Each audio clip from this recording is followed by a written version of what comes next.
今日咧就嗰個南瓜要落萬啦，係咯，嗰日錄得唔好冇聲音啦，今日就要落萬啦。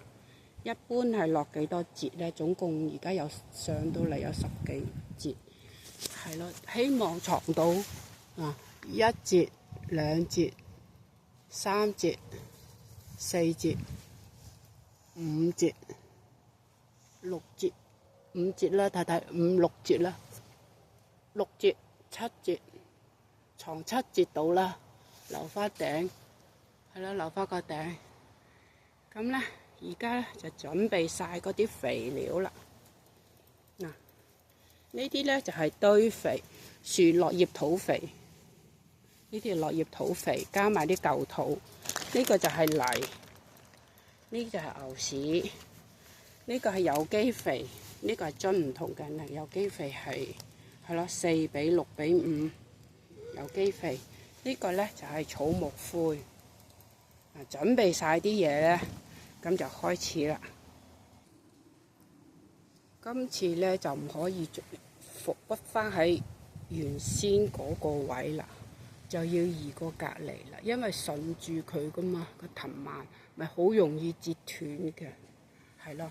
嗱，咁個面積就多咗喺地下，多咗啲，等佢生咗啲根，咁就俾多啲營養過嗰棵植物，係咯。中途有幾個結咗瓜，我都搣咗啦，係啦。咁而家就開始加肥，你睇下嗱，呢啲就開始有少少霉爛。如果得一個根一個點嘅話，佢就好容易呢度霉咗啫，成棵就彎噶啦。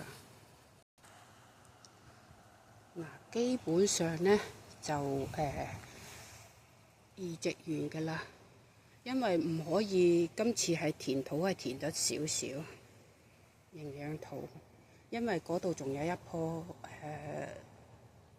啱啱先發芽，同一批有時間咁遲先發芽嘅，我都唔明點解有啲YouTuber 係拍得好似全部都齊輯輯咁噶。你睇下我爭幾遠，有啲咁大棵，嗱前邊都有啦嚇，前邊嗰度咁，但係呢個 BB 咁個樣，唔知係咪陽光個問題咧？嗱，呢度又有一棵，係咪啊？好細啊！而家先出芽，呢度已經咁個樣咯，咁大棵。嗰棵就直情上頂要移位啦，移咗8個芽，藏咗8個芽落去，係啦。咁一陣間準備淋透水佢，就係咁解啦。要好小心，因為佢係好脆，好容易斷嘅。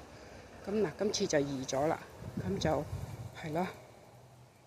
要等呢個長大先就移，呢2個可能會同時移咯，落萬啦，同時落萬。呢棵同埋對面嗰棵，呢個係南瓜嚟嘅。呢個菜場全部種啲係西蘭花嚟嘅，係啦，全部都係西蘭花。隔離個菜場就係種咗 kale 同埋冬瓜，一定要間種我哋啲小菜園，因為地方太細啦。